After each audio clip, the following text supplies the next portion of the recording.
ఇప్పుడు ప్రపంచమంతా digital media చుట్టూ తిరుగుతోంది అని, ప్రపంచ భవిష్యత్ డిజిటల్ మీడియాపై ఆధారపడి ఉంది అని ఆంధ్ర యూనివర్సిటీ జర్నలిజం విభాగం పూర్వ విభాగాధిపతి ప్రొఫెసర్ బాబీ వర్ధన్ అన్నారు. విశాఖలో ఏపీయూడబ్ల్యూజీ ఆధ్వర్యంలో జరిగిన సమావేశంలో ఆయన మాట్లాడారు.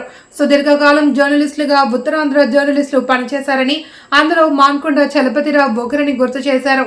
హెరాల్డ్ పత్రిక ఎడిటర్గా నిజాయితీగా పనిచేసి ఆదర్శంగా నిలిచారని ఉత్తరాంధ్ర జర్నలిస్ట్ ఫ్రంట్ అధ్యక్షులు ఎంఆర్ఎన్ వర్మ మాట్లాడుతూ, ఉత్తరాంధ్ర స్థితిగతులపై జర్నలిస్టుల అధ్యయనం మరింత అవసరమని AP electronic media journalist association రాష్ట్ర ప్రధాన కార్యదర్శి రావులవలస రామచంద్రరావు మాట్లాడుతూ, జర్నలిస్టుల నీతి నిజాయితీల వల్లే ఇప్పుడు సమాజం అభివృద్ధి వైపు అడుగులు వేస్తోంది అని అన్నారు.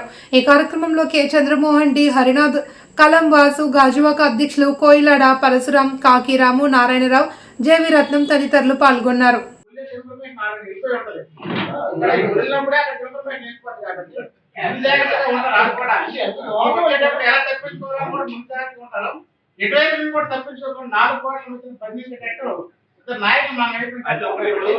ధైర్యంగా ఉండొచ్చు.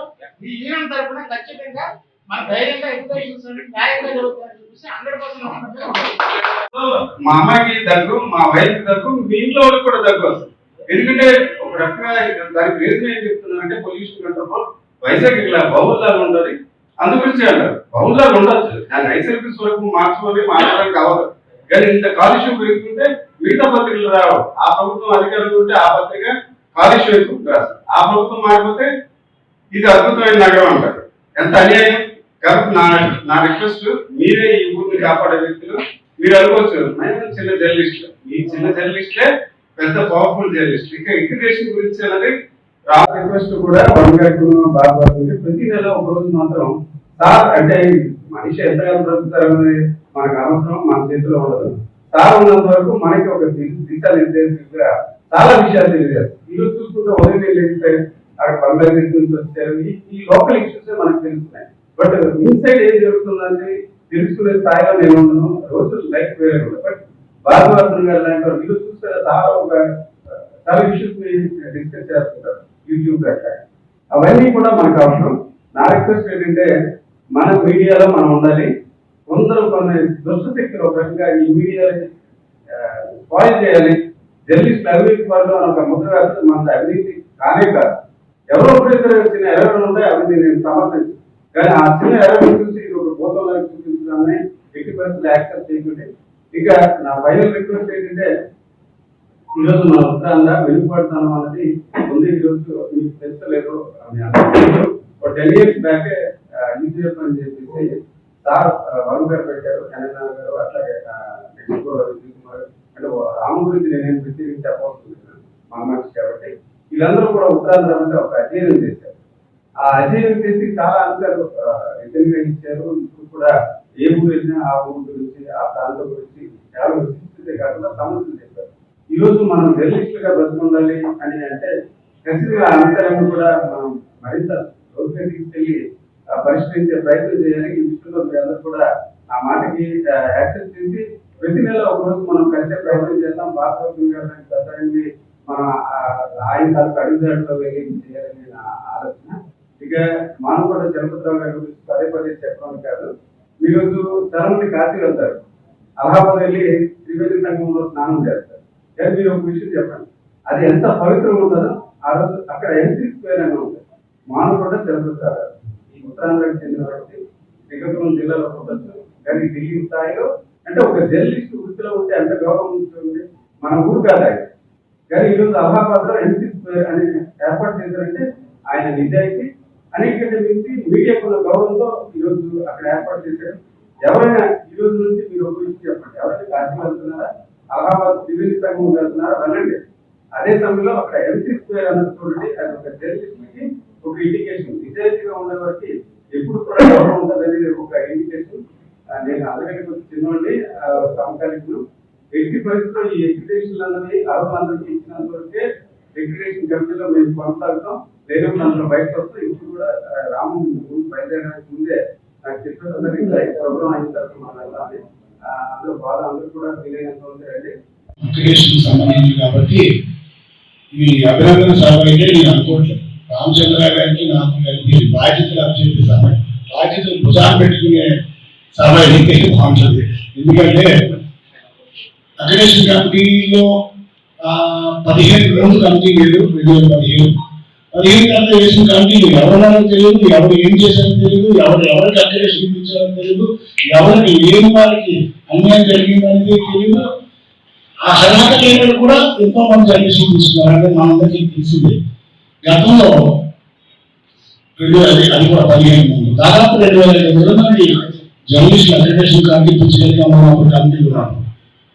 ఇప్పుడు ఈ సంవత్సరం మనకి 2023 వచ్చిందో ఆ ఏడాది నుంచి ఇప్పుడు వరకు లెక్క పెట్టుకుంటే 670 అంతే అగ్రిగేషన్స్. 2500 అగ్రిగేషన్స్ అక్కడ 675 మంది అంటే ఎంతమంది అర్హత కలిగిన జర్నలిస్టులు అన్యాయం చేయాలి, జర్నలిస్టులకు అన్యాయం జరిగింది మనం ఆలోచించున్నాం. ముందుగా అగ్రిగేషన్ అంటే ఒకప్పుడు చాలా నమోదు చేయడం. నేను అన్ని సమయంలో విషయాలు వచ్చాను 2022 వరకు వచ్చాను. అప్పుడు నవ్వుకుంటే ఉన్నారు అగ్రిగేషన్ అతను క్రేజ్ అంటే ఎవరు చెప్పినా మాకు అగ్రిగేషన్ అయిపోయింది. దాని మండలాలు కూడా ఎక్కువ ఉండే 33 మండలాలు 35 మండలాలు కూడా మనకి వచ్చేది. ఆ తర్వాత నియోజకవర్గం చేశారు. ఇప్పుడు మండలాలు కూడా సరే మన జిల్లా పని తగ్గిపోయింది. చెప్తే అక్కడ రాజు తప్ప ఇంకా వేరే తప్పేమి. ఇలాంటి సమయంలో యూనిట్ అదే సిటీకి సంబంధించి మండలాలు అనుకోవడం అనేది కూడా కరెక్ట్ కాదని నా ఉద్దేశం. మండలం అంటే ఏదో కోటవరట్ల మండలం అంటే ఒక మండలం, ఆ మండలంలో కొంత గ్రామాలు ఉంటాయి, కొంత జనం ఉంటారు. సిటీకి సంబంధించి ఎన్ని మండలాలు విభజించాలి దాన్ని కూడా మనం ఒకసారి మెట్రోపాలిటన్ సిటీ అయినప్పుడు అది కాజో ప్రాంతంలో 3 మండలాలు అవ్వచ్చు. ఇప్పుడు 4 మండలాలు 3 మండలాలు దాకుండా అలా కూడా మనం చాలా మిస్ అవుతున్నాం. అది కూడా మనం సాధించుకోవాలి. అలాగే ముందు అన్యాయం జరిగింది ఏంటంటే ముందుగా ఈ అక్రిడేషన్ ప్రాధాన్యత ఎందుకు పెరిగిందంటే ఇప్పుడు మేమే తెలంగాణలో జీవో పాస్ చేసేస్తారు. అక్రిడేషన్ ఉంటేనే కనిపిస్తుంది. అక్రిడేషన్ ఉంటేనే బండి మీద స్టిక్కర్ పెట్టుకుని వచ్చారు, జీవో వచ్చారు. ఏమో కాదు, లేకపోతే మాటవర్స్ కూడా ఉన్నారు. డైరెక్ట్ గవర్నమెంట్ జీవో వచ్చింది. అంటే మన జర్నలిస్టుల కులంలో ఎంత రాబోయే రోజుల్లో ఎంత మందికి అన్యాయం జరగకపోతే ఒక్కసారి ఆలోచించాలి. ఇది వేస్తే మనం బండి మీద ఆ బండే మన రథం అన్ని ఆ బండి మీదే మనం బండి చేయాలి. ఆ బండిని ఆపి అక్కడ ఇబ్బంది పెడితే ఆ బండి మీద కేసులు పెడితే ఆ బండితో ఆగిపోతే ఆ కేసులు అది జర్నలిస్ట్ చెప్తాడు అక్రిడేషన్ ఏదో పేపర్ సంస్థ సంబంధించిన కార్డు ఉంటుంది. అది జర్నలిస్ట్ చెప్తున్నా ముందుకు ఆ బండికి ఏదైనా జర్నలిస్ట్ అనుకోవడం గెలిచిన లేట్ చేయడం అది జరుగుతుంది. ఇన్సూరెన్స్ పేపర్ లాంటిది ఏదో అది కేసు పెడతారు. దాని తర్వాత నకిలీ జర్నలిస్ట్ అన్నాడు. అప్పుడు ఎవరు కాపాడతారు? మంది దీని మీద యూనియన్గా మనం యూనియన్గా జిల్లా స్థాయిలో కూడా మనం చాలా పనిచేయాల్సి ఉంది.